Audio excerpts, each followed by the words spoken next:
Sub collector కార్యాలయంలో సోమవారం నిర్వహించిన గ్రీవెన్స్ కార్యక్రమానికి 9 అర్జీలు వచ్చాయి. ఉదయం నుండి జరిగిన గ్రీవెన్స్ లో సబ్ కలెక్టర్ సంజన సింహ పాల్గొని ప్రజల నుండి అర్జీలు స్వీకరించారు. స్థానిక సబ్ కలెక్టర్ కార్యాలయంలో సోమవారం నిర్వహించిన పీజీఆర్ఎస్ గ్రీవెన్స్ కార్యక్రమంలో సబ్ కలెక్టర్ సంజన సింహ పాల్గొన్నారు. వివిధ ప్రాంతాల నుండి సమస్యలు తెలుపుకునేందుకు వచ్చిన ప్రజల నుండి అర్జీలు స్వీకరించారు. ఉదయం నుండి మధ్యాహ్నం వరకు జరిగిన కార్యక్రమంలో డివిజన్ పరిధిలోని వివిధ ప్రాంతాల నుండి వచ్చిన ప్రజలు తమ సమస్యలపై సబ్ కలెక్టర్కు అర్జీలు అందజేశారు. సోమవారం మొత్తం 9 ఫిర్యాదులు రాగా వాటిని పరిశీలించి పరిష్కరిస్తామని సబ్ కలెక్టర్ సంజన సింహ తెలిపారు. సమస్యలను ఆయా విభాగాల అధికారులకు పంపి పరిష్కార చర్యలు చేపడతామన్నారు. అందరికీ నమస్కారం అండి. ఈరోజు సోమవారం 18 నవంబర్ 2024 మనం ప్రతి సోమవారం ప్రజలకి ఏవైతే సమస్యలు ఉన్నాయో వాటి పరిష్కారం గురించి పీజీఆర్ఎస్ కండక్ట్ చేస్తాము. ఈరోజు సబ్ కలెక్టర్ ఆఫీస్లో టోటల్గా 9 గ్రీవెన్సెస్ వచ్చాయి. హౌసింగ్కి సంబంధించి 1, రెవెన్యూకి సంబంధించి 5, మున్సిపాలిటీకి కార్పొరేషన్కి సంబంధించి 2, తర్వాత నరేగాకి సంబంధించి 1. సో వీటన్నిటినీ కూడా డెసిగ్నేటెడ్ ఆఫీసర్స్కి మేము ఆన్లైన్లో గ్రీవెన్సెస్ని అలాట్ చేయడం జరిగింది. ఏదైతే మనకి ఎస్ఎల్ఏ పీరియడ్ ఉంటుందో దాని లోపల వాళ్ళు పరిష్కరించాల్సి వస్తుంది.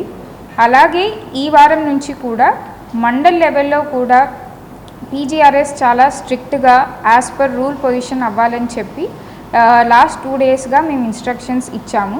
సో మండల్ లెవెల్లో ఎంఆర్ఓ ఆఫీస్ లేకపోతే ఎంపీడీఓ ఆఫీస్లో అందరు మండల్ స్థాయి అధికారులు అటెండ్ అవ్వాలి.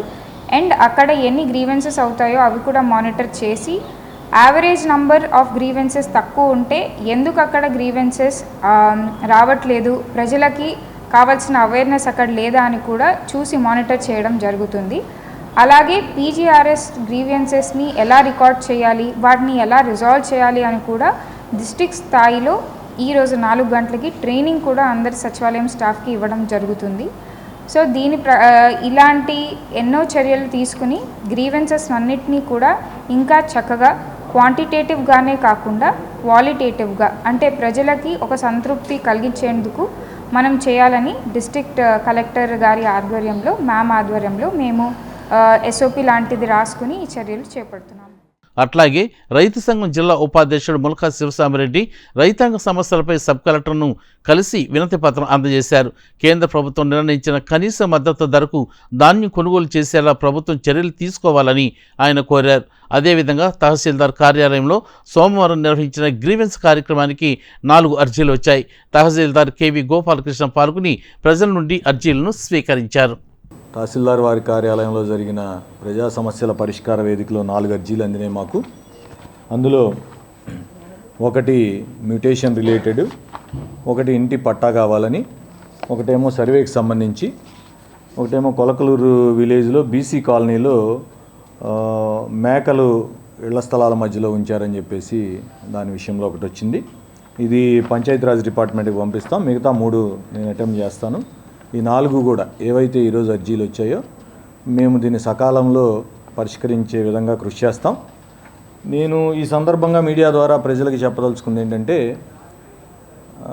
మనకి గ్రీవెన్స్ అంటే కింద స్థాయిలో పని జరగనప్పుడు పై స్థాయి దాకా రావడం, అది గ్రీవెన్స్. సర్వీస్ కింద మనం సచివాలయం అరేంజ్ చేసాం, అక్కడ మన టీం ఉంది, అన్ని డిపార్ట్మెంట్లకు సంబంధించిన ఉద్యోగస్తులు అక్కడ కూర్చొని ఉంటున్నారు. ముందుగా మనం గ్రామంలో ఆ సచివాలయంలో సంప్రదించి ఆ విఆర్ఓ మ్యూటేషన్కి మనం అర్జీ పెట్టాలి, మ్యూటేషన్కి అక్కడ అప్లై చేస్తే సరిపోతుంది. సర్వేకి అర్జీ పెట్టాలి, అక్కడ అప్లై చేస్తే సరిపోతుంది. అంటే అప్లై చేసుకునే వాటికి అక్కడ అప్లై చేసేసుకోండి. ఇక్కడ దాకా వచ్చి ఒక 50 రూపాయలకి ఆటో ఖర్చు పెట్టుకొని ఇక్కడ దాకా రావాల్సిన అవసరం లేదు. గ్రామంలో గనక మా సిబ్బంది ఎవరైనా మీకు స్పందించకపోతే అక్కడ ఇప్పటికే మా ఎండిఓ గారిది నాది నెంబర్ అక్కడ మేము పేస్ట్ చేసి పెట్టాం. ఎవరైనా మా సిబ్బంది మీకు సహకరించక మీకు ఇబ్బంది పెడితే కనుక ఖచ్చితంగా మాకు ఈరోజు ప్రత్యేకంగా గ్రీవెన్స్ డే అనే కాదు, ఎప్పుడైనా సరే మాకు సమాచారం అందజేయవచ్చు.